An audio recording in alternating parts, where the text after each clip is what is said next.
The UN Partition Plan. In 1947, the United Nations proposed a plan to end the British mandate in Palestine and create two separate states, one Jewish and one Arab. The Jews accepted the plan, but the Arabs rejected it, believing that it was unfair. They also argued that Jerusalem should not be internationalized as the UN proposed, but rather a part of the Arab state. But the British didn't care. They were leaving. And on May 14, 1948, Israel proclaimed independence. This was greeted with great joy by Jews all over the world, who had been yearning for a state of their own for many years. But the Arabs saw this as a threat to their national aspirations. During this war, Israel expanded its territory beyond the borders set out in the UN Partition Plan, and over 750,000 Palestinians were displaced, becoming refugees in neighboring Arab countries. Hundreds of Palestinian villages were also destroyed during this period, and so the Palestinians came to remember this event as the Nakba, or catastrophe. But why wasn't a Palestinian state created after all? To answer that question, we have to go back to 1947 and the UN Partition Plan. Though the Arabs rejected the plan,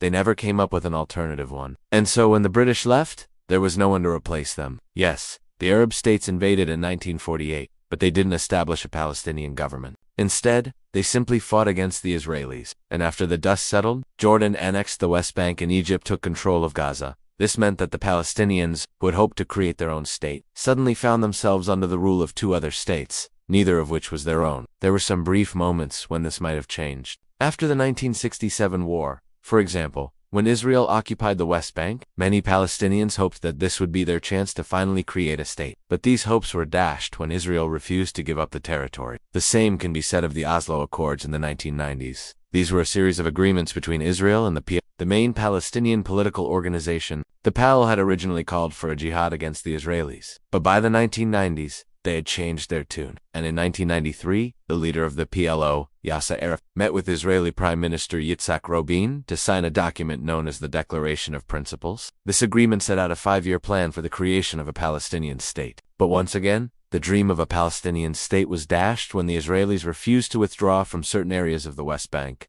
And so today, the Palestinians continue to live under Israeli occupation. They have made some progress, of course. In 2006, for example, they held a general election, and Hamas, a Palestinian political organization, won. But this has done little to advance the cause of Palestinian statehood. And so it seems that the Palestinians will continue to live under Israeli occupation for the foreseeable future. And it all started with the birth of Israel in 1948, when a nation rose, but another vanished. Thank you for watching.